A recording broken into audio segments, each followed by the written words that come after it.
from the shadows. Let's talk migraine. This is the 3rd edition, and today we're going to be talking about emerging treatments and why there is a reason for hope.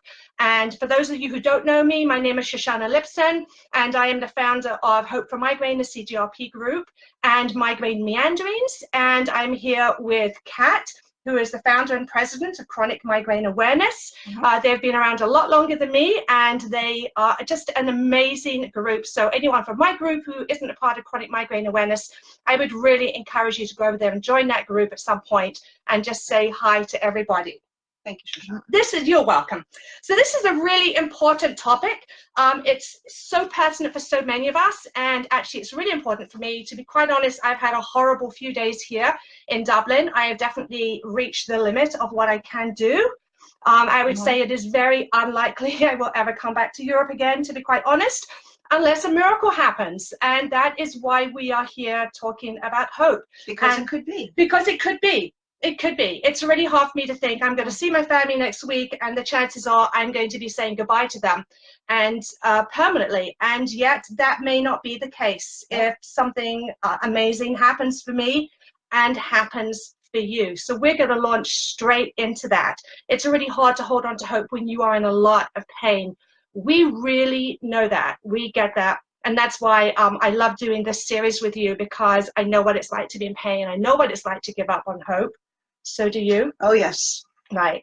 It's challenging.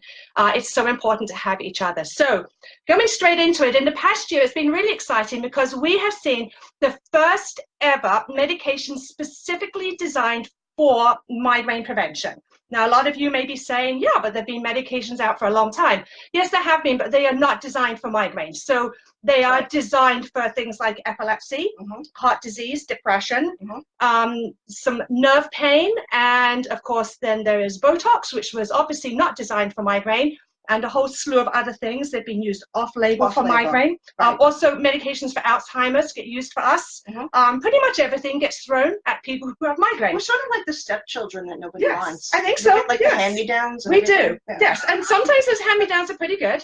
But often they have holes in them. Yes. Or they just don't fit quite right. Out of fashion. Yeah. Out of style. And that's kind of like the migraine medication we've been given so far. But this past year, we have the first ever migraine medications, which is so exciting for prevention. We do, of course, have the triptans, which are abortives, and which came out almost 3 decades ago, or just over 3 decades ago. In that kind of time frame, we have had nothing new for that amount of time. And bearing in mind that there are nearly 40 million of us in America alone. It's ridiculous. Right, it is crazy. And 1 billion globally. It is amazing that we have had nothing. The World Health Organization has said that we are the 2nd leading global disability. It's a global pandemic. It is, actually. It really is. They list it as a global pandemic. Yes, it is. And it's easy to smile and to laugh about it, but honestly, it's not a joke. No. It's very serious.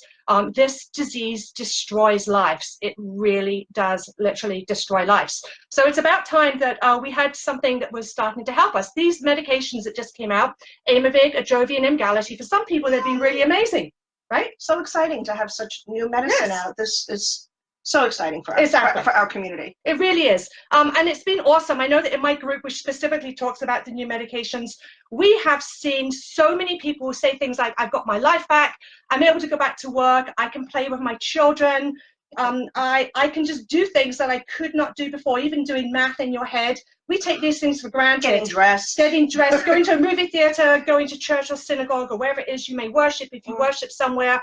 These are things we just were not able to do. Your families. Right. Just the simplest little things that we take for granted. Exactly. There's so much hope for these people now. Exactly. It's so exciting. Exactly. But of course, there's the other side of it as well.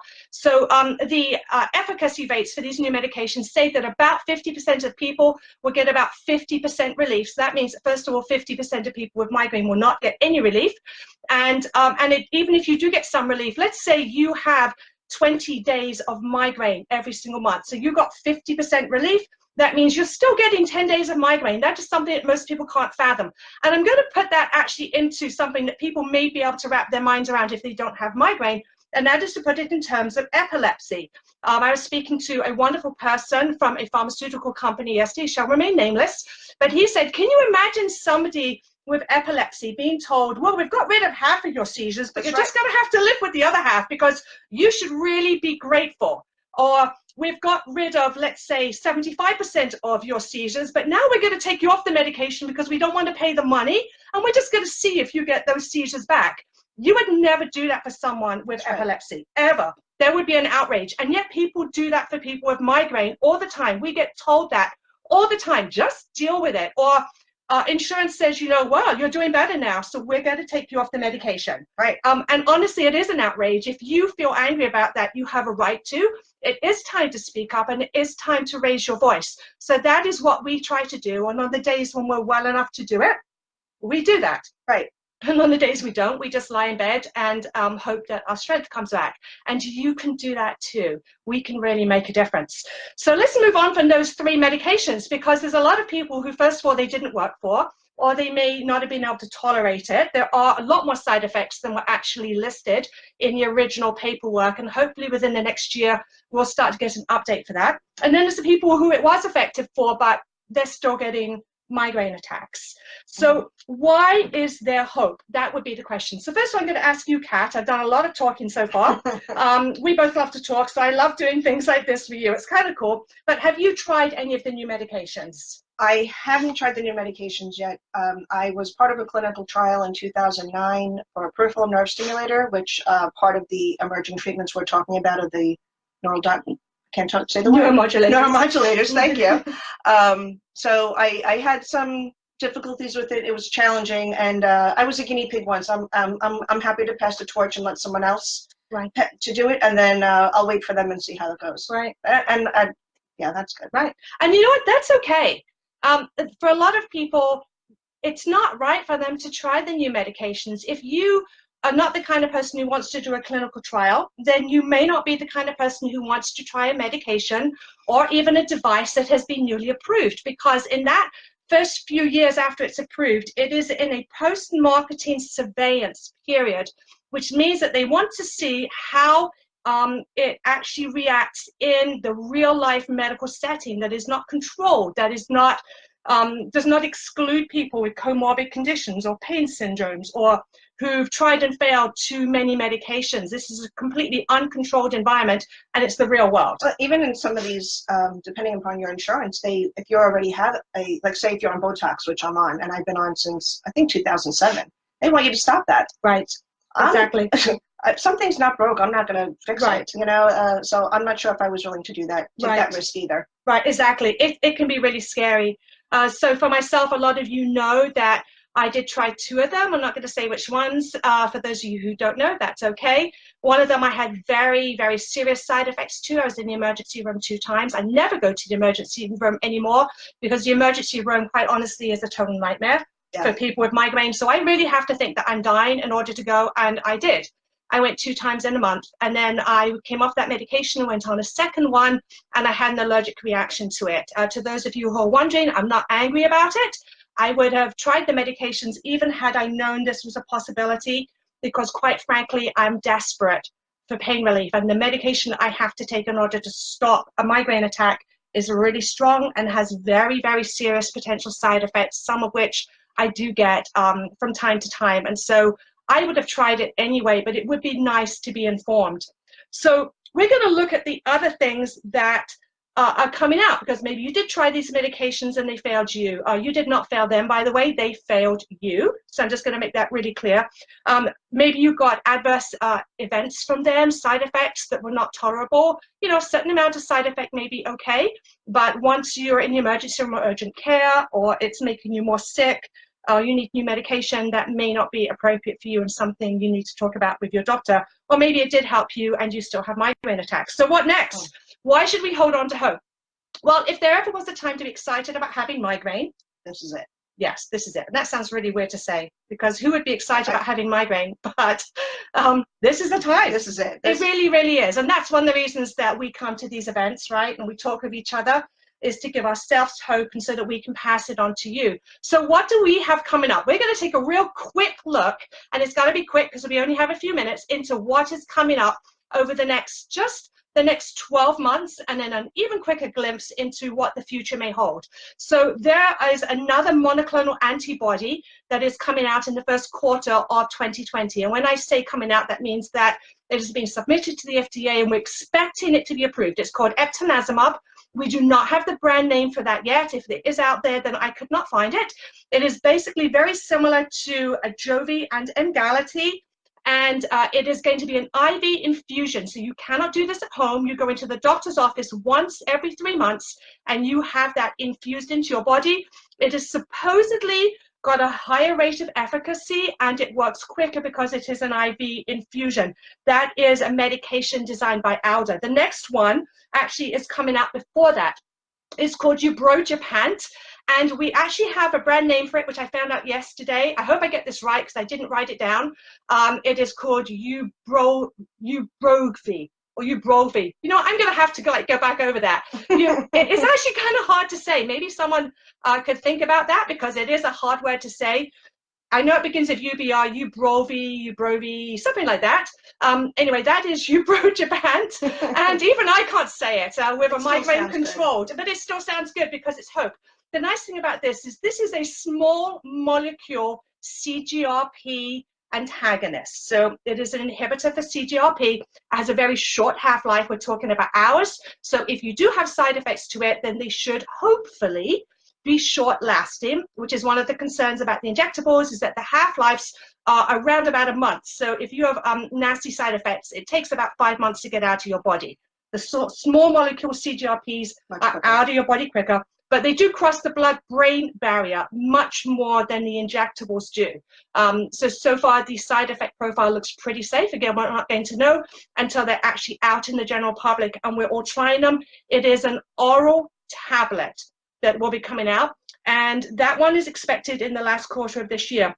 The next one is called rimegepant. I don't have brand names for any of the rest of these. So rimegepant is by Biohaven, and they actually have 3 things coming out. Rimegepant as an oral dissolving tablet is hopefully going to be approved as an abortive, but it is also being tested as a preventive, because what they've discovered is that when people take it, for example, every other day over a period of time, the frequency of their attacks actually is reduced. That's exciting. So that's really exciting.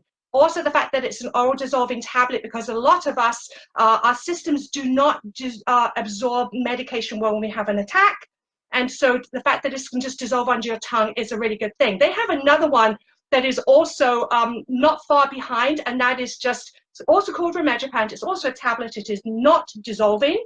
That may be for those people that just don't like the taste of a dissolving tablet. I'm not familiar how many people actually feel like that, but that is an option.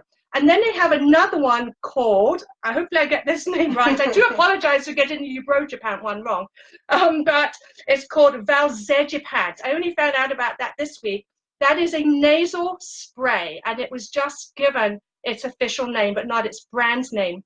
That is expected out sometime in 2020. It is structurally different from rimegepant, but it's essentially the same type of thing, except that it's a nasal spray. So if you like nasal sprays and they work pretty quickly, this may be a great option for you. If you do not like nasal sprays, then obviously it's not going to be an option. It's still another option other than injections, though. Exactly. Which is nice for people, too. Exactly. Those injections can be horrible for some to do. Right. In fact, I think they call it part of their no-jection series. Yes. Which is kind of a cute name. It's, you know, for those people that don't like to inject. Most of us don't. But for those of us who are really phobic about injections, that's a great option. Then there is another one. These are all in the CGRP small molecule ones. It's called atogepant. Again, we don't have the brand name. It's by Allergan. They're expecting it to be FDA approved by the end of 2020. So that's in just over a year's time. That is a small molecule, oral, probably tablet, but I don't know for sure yet. And it is a preventive. It is a preventive medication designed to go hand in hand with ubrogepant, which is like their sister thing. So that is another exciting development. If you don't want the injection or you want something with a shorter half-life, that may be an option. I don't know much about the efficacy of these. They're supposed to be less than the injections, but it remains to be seen. Right. Right? They just don't know. Exactly. And then there's one more. Before I pass it on to Kat, there's one more medication, completely different genre. In fact, brand new genre. It's called Ditan. So we call it the triptans genre, but in fact there's only one right now. So far. Right, so far. But I imagine we're hoping for more. We're definitely hoping for more. Yay! We're hoping for more. So this one is called lasmiditan. Again, I do not have the brand name for that. We do have what's called a PDUFA date. So a PDUFA date is the date that is the FDA is expected to approve it by, so no later than this date. I know with the injectables, they were actually, some of them approved right before their PDUFA dates. And I believe the PDUFA date for lasmiditan is November 12th. It's either the 12th or the 11th. It's very exciting. I've actually set my next doctor's appointment for immediately after that. So if it's approved, I can actually get that medication right away. Now, these medications aren't necessarily available as soon as they are approved, because they're waiting to see what the FDA says about dosing, packaging, and all these other things, how many in a packet the insurance companies may and then there's probably approve. Pricing too. Right, exactly, and final pricing. But they are generally expected to be on the market within 1 to 2 months of approval. So we would expect lasmiditan and ubrogepant to be on the market at the very beginning of 2020, which is like super exciting. It's not that far away either, right. Really. I mean, it's not. Compared to how long we've waited, right. It's around the corner. Exactly, exactly. So now I'm going to pass it back to Kat, because we have another type of treatment called neuromodulators, and there are 3 already on the market. There are 2 coming up. Why don't you tell us a little bit about them? Some of them people are probably familiar with already. There is the, I'm just going to make sure I have it the right way,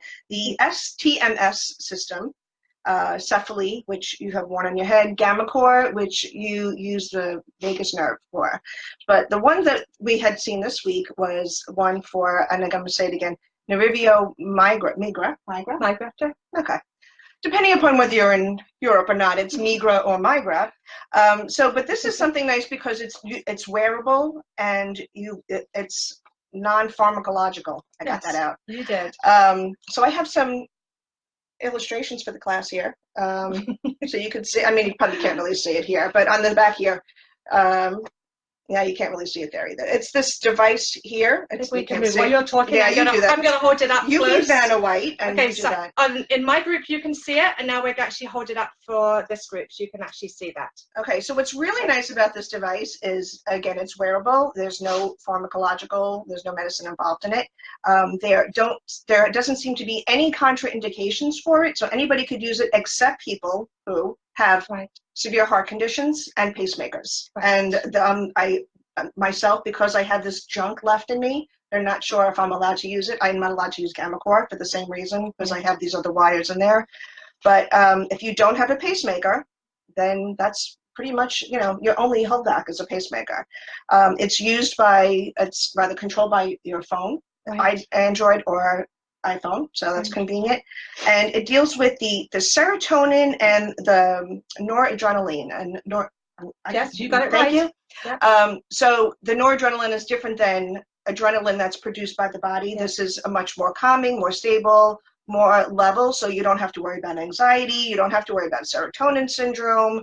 I mean, it's pretty much a win. If, you know, you got to try it out. I actually got to try it out. It was very cool. So for those of you who don't know, that we just finished being at the International Headache Society's Congress here in Dublin, Ireland, which is why both of us have been so sick the last few days traveling we look this so far. bleary-eyed. Yes, we probably look dead white.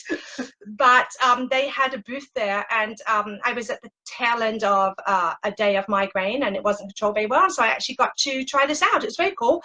I can tell you that I can't use the cephaly. It really hurts my head and actually triggers migraine.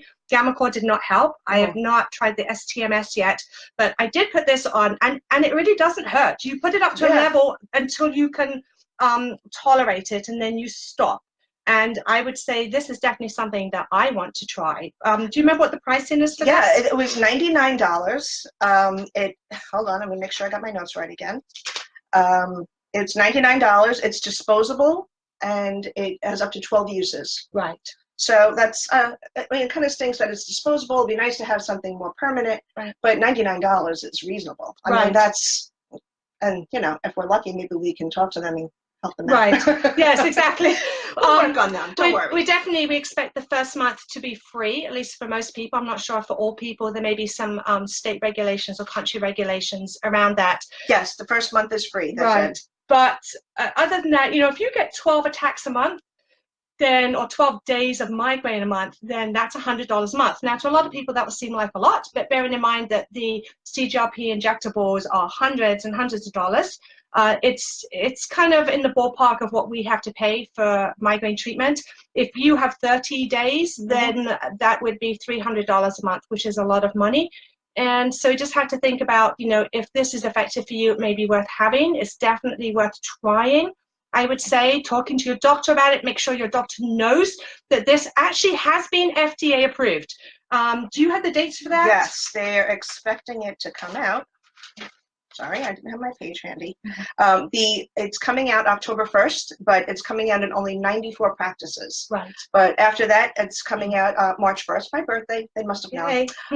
It's coming out coastal, but Right. all of the U.S. will be able to get it. Right. So that's, Exactly. again, not that far. It's around It's the not corner. that far. We don't know what the status is in other countries, but if you happen to go to one of those 94 headache centers or private practices in America, then you are in luck. You can also contact them and find out if your doctor is included, and if not, you can tell your doctor, please get on the wagon. We want this to come to our practice. I actually did that with them, gave them my doctor's name, and I'm also going to connect them via email as well, and hopefully that will happen. Otherwise, it'll be available on the market in pharmacies. You just need a prescription in every pharmacy by the 1st of March, so not long. And then there's another one coming out. The other one is, again, I'm having migraine mouth today. Relivion? No, Neuraleaf. No, okay, I'm sorry. She's jumping ahead to the next treatment. Neuraleaf is Relivion. I can't even say it. They're the same company. They're just one, whatever. But basically, it's the it goes around your head, kind of like the cephaly. Yes, it's kind of like the cephaly, but it's different. So it's supposed I think it sits on your nose a little bit Yes. more than resting on your head. Exactly. So it's a little bit different, but basically the same idea. It can be used with other it can be used with everything else. Right. There are no restrictions on the length of treatments. Right. And it's supposedly, I don't know how well, it lists on their website about it's supposed to help with ADHD and depression and insomnia. Right. That would be all wonderful too. I Right. mean, if they could do those things. So I think all of us are always a little bit skeptical when we hear such wonderful things. But you know what? It's exciting. It's worth a try. It's worth a try. It's definitely worth a try. And it's supposed to, I don't know the details of how it works, but I know it's supposed to emulate the implanted stimulator that you have in your body right now. Right. So it works on more than one system. It's not like the gamma core just works on the vagus nerve, and then the cephaly works on, I think, the trigeminal system. Right. This one does a whole slew, like 3 different systems all at once, and it kind of remains to be seen how effective it is. But like most things, migraine, nothing works for everybody. Right. But most things help some people. So you don't know. You don't know. You until you try it, you just don't know. You really don't know. So now let's say you've looked at all these medications and you're thinking, well, I've tried them all and I've tried all the neuromodulators. So what next? Because these have now all failed me. Is there any other hope? Well, the exciting thing is there is hope. It is shocking, actually. We're going to talk about this at another event that we do, that the NIH funding, which is the funding mechanism in America for research for migraine, is shockingly low, considering the rate of disability and the prevalence of this disease in America. But despite that, there are some really dedicated doctors and research scientists who are doing their best to change that and to actually bring new things to light. So we do have a whole list of things here. A lot of these things I have trouble pronouncing. I certainly don't know what they do, so please don't ask me what they do. But I just want to kind of give you some hope, and I'm going to read off the list. So the next hottest thing that's coming up, they did have some talks here at the conference we were just at. It's called PACAP 38 and PAC1. So those are they will be monoclonal antibodies if it actually gets into stage 2, 3 trials. Right now, I believe it's at stage 1 trial. It may be stage 2. I'm not 100% sure. It's right at that point where it's shifting over, but that's kind of exciting. It's important to notice that migraine is not a CGRP disease. CGRP seems to be one of the things in our body that actually can trigger an attack, but it doesn't cause migraine per se. Migraine is very complex. There's a lot of different mechanisms involved in it, and so it looks like PACAP is also one of those things involved in it. That is definitely something to be watching. We're going to be talking about it in my group, and I'm sure every migraine group. we'll be talking about it. Then there's a whole load of other things I know even less about. There's the there's the NOS inhibitors, delta opioid agonists, kappa opioid agonists, a couple of different dural stimulator options that are coming up as well. Most of those things are in the preclinical stages, which means they're not being tested on humans yet, or they've been tested on humans but only on healthy humans. So it's a very, very early thing. There are also some other things. There's something called the Relaspen, which I found out about in February at the Association of Migraine Disorders Symposium in Rhode Island. And that is it's an SPG nerve block. So a lot of people know that you can have an SPG implant actually put up here, in the back of your nose. It kind of sounds gross. That has primarily been approved for cluster headache up until now, but there are studies that are actually for migraine. But then there's this beautiful little device called the Relaspen, where you don't have to have this invasive surgery. It kind of looks like the things that we squirt up our nose right now, but it has a really long, thin tube, and it actually blocks that SPG nerve. I'm not going to try to speak. Sphenoganglion. Sphenopalatine ganglion. Oh, that's it. There you go. So we got it. Between the Sphenopalatine ganglion. Between the two of us, we got it right. That's why it's really good to be in community. So that's kind of very exciting. There's also, for those of you who are familiar with psilocybin, please don't freak out. For those people who are not big fans of illegal drugs, I'm not a fan of illegal drugs, to be quite honest, but when you have migraine, you're kind of open to a lot of things. And what's interesting is that Yale University is doing a clinical trial right now on microdose. So it's a micro dose of psilocybin. And we're waiting to see what happens with that trial. If you want to get in on that trial, I have information on how to do that too. So message Cat through Chronic Migraine Awareness and ask her about that. If you live in the area of Yale, you may be able to get in on that. It's really exciting. There's also another exciting trial to do with cannabinoids, and that is going on in San Diego. I don't have any details about that, but you can go onto the clinicaltrials.gov, and if you live in the San Diego area and you are open to trying cannabinoids, I don't know if you have to not be on them or you have to have tried them or what the exclusions are, but that is a very exciting trial as well. Right, and I think that was just funded by the AHS just sometime within the last year. Early stages, I don't know if they're still taking people in, but they may be, and that may be an option for you as well. It's about time that we actually had some research that told us not only can cannabinoids help, but if so, what type, what dose, what method of mechanism, and what the things are we need to be cautious about in terms of contraindications, because there are some contraindications when you take cannabinoids, and it does do changes in your system as well. It changes the way your liver enzymes respond, which impacts how you absorb and metabolize other medications that you take. So this research is really, really crucial. Let me see what else. So I know that there are some other interesting non-medical things. We're always seeing weird things online. Put a banana peel on your head, try cream matata, snort pepper up your nose. I mean, I take sprigs up my nose. It feels like I'm snorting pepper, to be quite honest, and it's pretty awful. But, different things work for different people. We're not going to endorse any of the things that we're talking about now, but very quickly, I know that there's a couple, right? Yes, so I was at the IHS, and there's this called, I'll just put it up here, it's called Rehaler. And I have it actually here so you can see this. It's a bag, and you take this thing, you have to stick it on your nose, like this. You blow up the bag.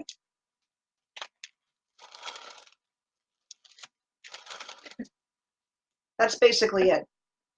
The science on it, we don't really know. It's exciting. It deals with the CO2 levels. I did have some notes on that one. I know that that's going to be, it is not available in America right now. Yeah, this is only, it's in Denmark, Sweden, and Germany currently. It's going to be available in the UK sometime very soon. I was standing there with a UK doctor who was asking about it, so that much I know. Specifically, they're saying this is for patients with migraine with aura. Okay. So, interesting. They're saying that the oxygen level doesn't drop enough, and the rebreather helps the cortical spread and it's supposed to help depression too. So we'll see about that. It's interesting. I have this one. I'll be trying it out. I tried it out a little while before, and I think it made my head worse. But I don't know. We'll figure We'll it out. see. There's also some other I think I'm a little lightheaded right now, actually. There's also some other ones going around. I'm actually not going to mention the other ones because I haven't seen them at any conference, but some of you write to me periodically and say, have you heard of this? Have you heard of that? And I've heard of a lot of things, but please send me messages if you hear something new that I haven't. Sometimes if something is not actually a clinical device, we can actually get samples of them for example, retreat migraine. Right. And people actually have an opportunity to try something. So if you've heard of a new mixture of things that you can take orally, supplements, for example, or you've heard of a little device that you think may be helpful, or then just, you know, write to us, let us know, specifically tell me where to find it. And for that matter, let us know, and just we can find out if they're quacks or not. Right, exactly. We can tell you, don't do exactly. It's actually really sad that with migraine, there's a lot of, it seems like some companies really take advantage of the fact that there is not good and effective treatment for people. It's very easy to believe things that are just basically not scientifically based. Just so you know, something, in order for it to be scientifically based, it has to really have gone through clinical trials. The results have to be reproducible. If you can't reproduce the results in other trials, then it's really not scientifically based. It needs to be double blind. You need to not know whether someone's taking the real thing or not the real thing. You have to, it's really got to be representative of the migraine population as well. So there's a whole load of things. And there's also something called the placebo effect, which apparently is very real. Absolutely. And what that essentially means is that you can take something and feel like you're getting better, but it's actually not the drug, the medication, or the device doing it. It's something to do, because the mind is very, very powerful.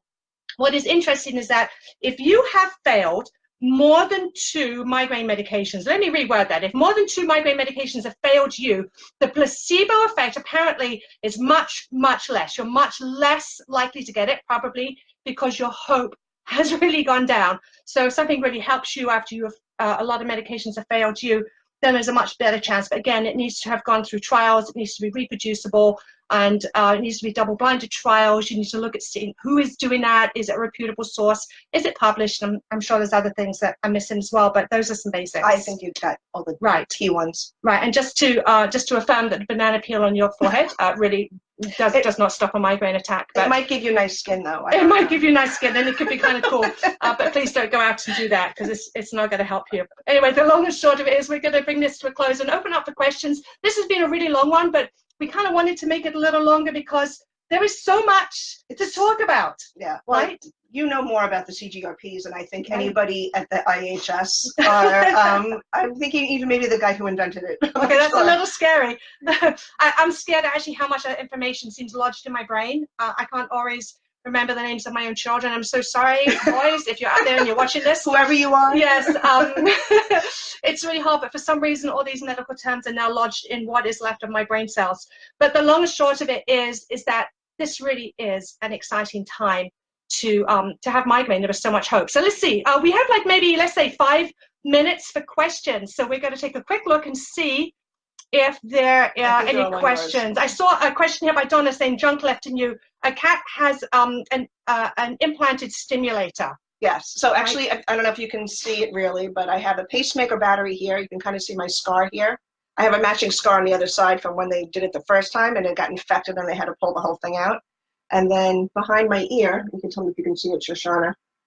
Yes, absolutely. You can see it. Come closer. Yeah. You can see these are the wires that go up. So I have 4 leads, 2 on each side, that go up behind my head, and it kind of feels like a vibrator in my head when it's on. But and I can compare it to an AM/FM radio. So I have AM and FM. I have two different kinds of frequencies, and then I have several stations, and I have they call it a wand, and it's just basically a device that I have to, I can change the stations, turn it on, turn it off.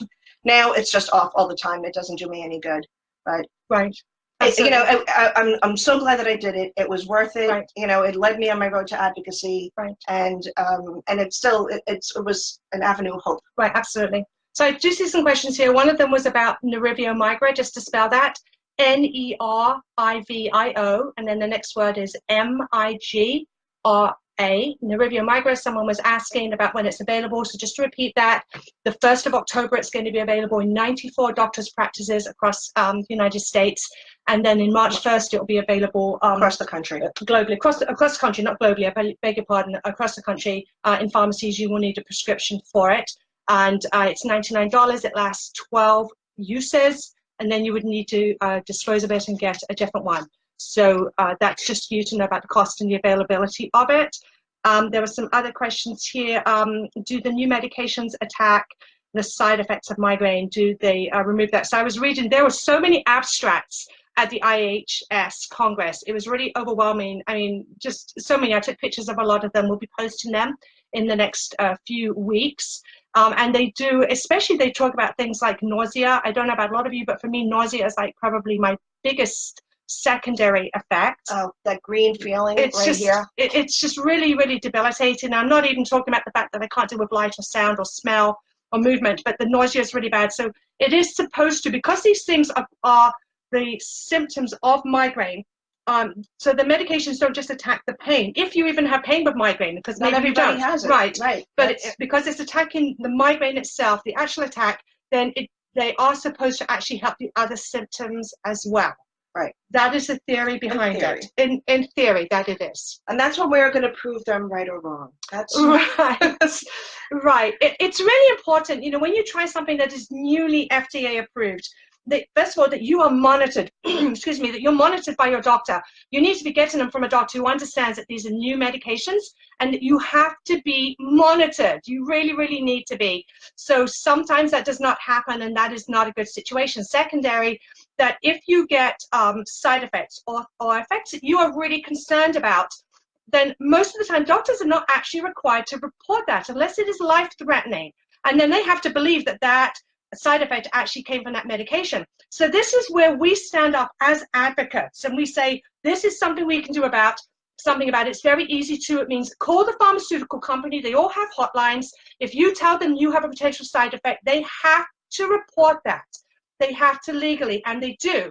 And the other thing you can do is you go onto the FDA MedWatch online and report it online. So for one of the new medications, I'm not going to say which one, has thousands and thousands of side effects reported.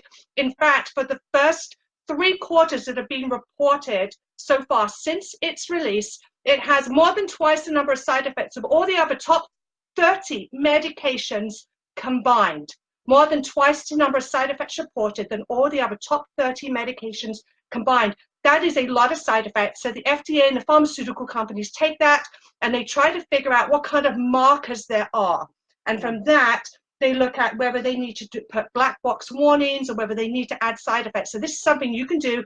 Make sure that you report side effects. Sometimes we don't know if something really is a side effect, so report it. And then they will be able to see if there are trends that give them markers for certain things. So that is partly our responsibility. We need to do that. Yeah, your voice matters. You have no idea how important this is. If you think that this, what can my one call do? You have no idea. It's you have such power. Right. This is your chance to use it. Absolutely. So I know that there are a lot of other questions here, but we've kind of run out of time. We've been going for a long time, and I do apologize that we really appreciate all of you. We're just like you. We can really talk. Yes, we really could. We could keep on talking, but I just want to tell you that we can't do this without you. We really need each other. People ask me all the time, how do I do this? I spend a lot of time in bed. I'm just going to tell you that. Just a lot of time in bed. And a lot of the things that I post online, I do it from bed. I do it from the times that my medications are actually kicked in as opposed to when I'm waiting for them. I don't sleep well because some of the medications keep me up at night. But I could not do this without my friends like Cat, and I couldn't do it without the other organizations, and I can't do it without you either. Community and connection is so, so important. It's really important for us to do this together. Absolutely. For us to show what migraine really looks like, and for us to be outraged at the lack of treatment and options that we've had so far. Squeaky wheel gets the oil. Also, too, it's very important for us to support each other when these medications fail us. Right. How many times we have gone and said, okay, this is going to be the one. This is going to be the one to help me, and then it doesn't, and then you're left with what now what? But at least now, for the first time, there's hope down the road. You know, for so long that it was just a tunnel and more tunnel. Now there's a little tiny light headed for us. Absolutely. So my final thought for today is just keep putting one foot in front of another.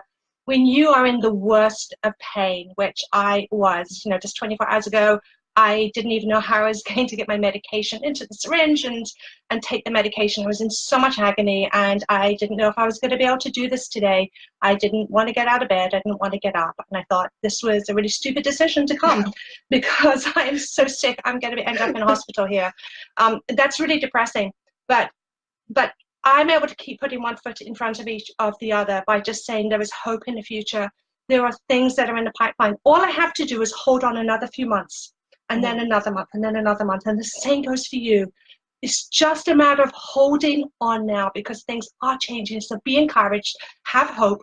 Please don't give up, and connect with community. Absolutely. So what about you? What would you like to say? The same thing. I mean, community has been the hugest support for me. Creating Chronic Migraine Awareness Inc. saved my life. Right. I mean, I didn't realize it at the time. I think I was planning my suicide while I was running this organization. But I mean, in the end, you know, it's been the support from other people and telling me that they appreciate that what I'm doing. Right. And for me, knowing that I'm not just doing this for myself or my daughter, that I'm helping so many other people, that helps keep me going too.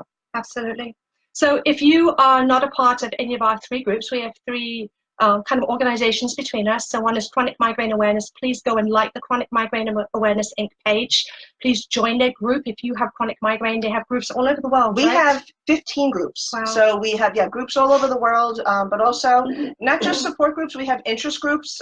Some of them are for fun, and some of them are crafts. Some of them are volunteer. We just started ARMS, which is Advocates Removing Migraine Stigma, which we're really excited about.